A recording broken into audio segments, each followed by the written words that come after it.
A pipe foundry built the tractor rural America trusts most. That a company casting iron water pipe in 1890 became Kubota is number 8 on this list.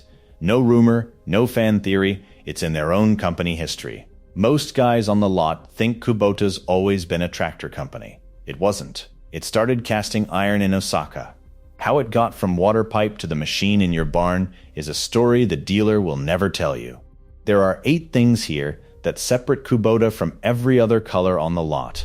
One of them is the reason owners defend this brand like family. You'll get the origin nobody mentions, the 2 honest reasons to think twice, and the 1 spec that makes you un-upsellable at the counter. So, number 8. Kubota didn't start with dirt. It started with disease. Back in 1890, Osaka was a growing city with bad water and worse outbreaks, cholera among them. What a city like that needed was iron pipe strong enough to carry clean water underground, and a young foundry hand figured out how to cast it. Here's the part nobody says out loud. The founder wasn't even born a Kubota. Gonshiro took the name from the family he came up under. Within a few years, his shop was casting iron water pipe better than anyone in Japan, using a method that was genuinely his own. Remember that casting discipline, because it comes back at number 1. A company obsessed with pouring perfect iron is a company that builds a diesel you can trust 30 years later. But pipe was only the beginning. Number 7. The engines. By the early 1920s, Kubota was building its own farm engines, little kerosene units for a country full of small farms.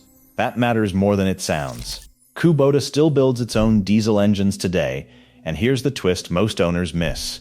It sells those engines to other companies. So some machines wearing a completely different color, a skid steer, a generator, a mower deck, are running a Kubota engine underneath. You might already own a Kubota and not know it.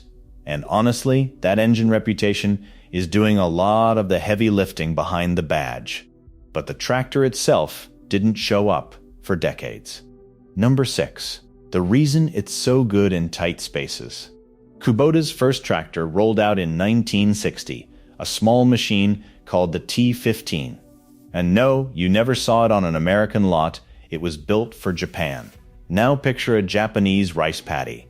Small, flooded, boxed in by the next one. You can't work that with a big heavy machine.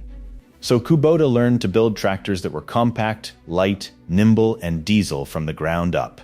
But that design school, tiny land and tight turns, is exactly why this brand would later eat a market the big boys ignored.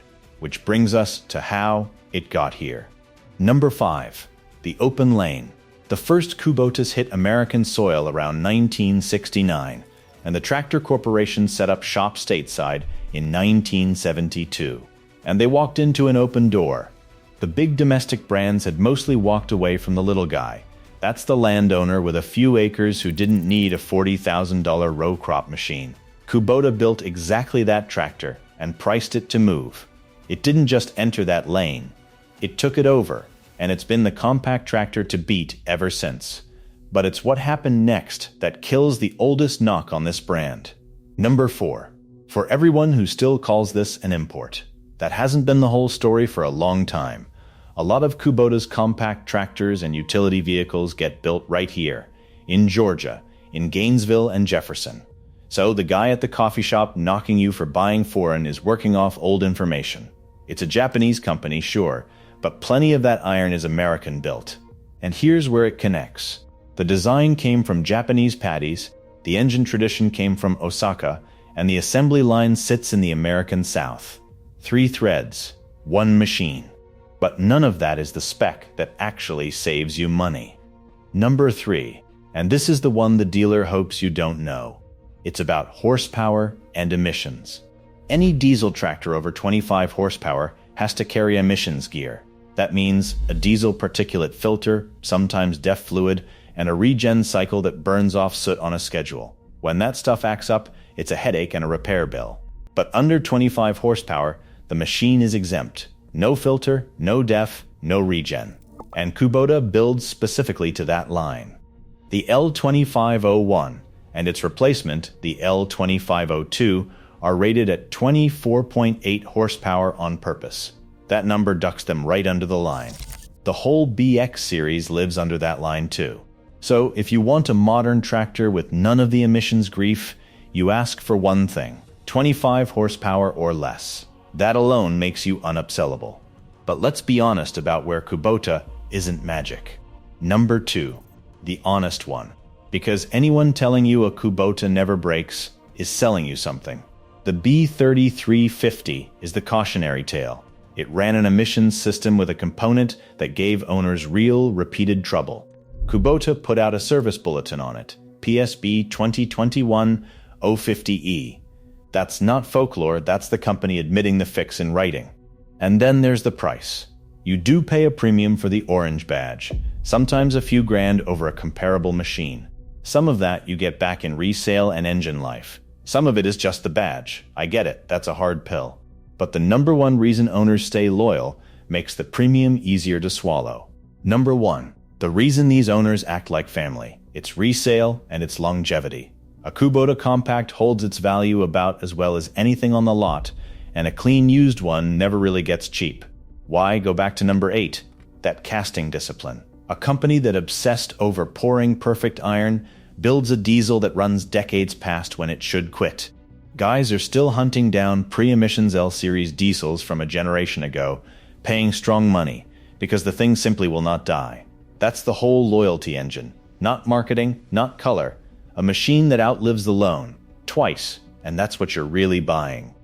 So the point here was never to sell you on orange. It was to make you the smartest guy on the lot. Here's what I'd actually put money on, and where each one bites you.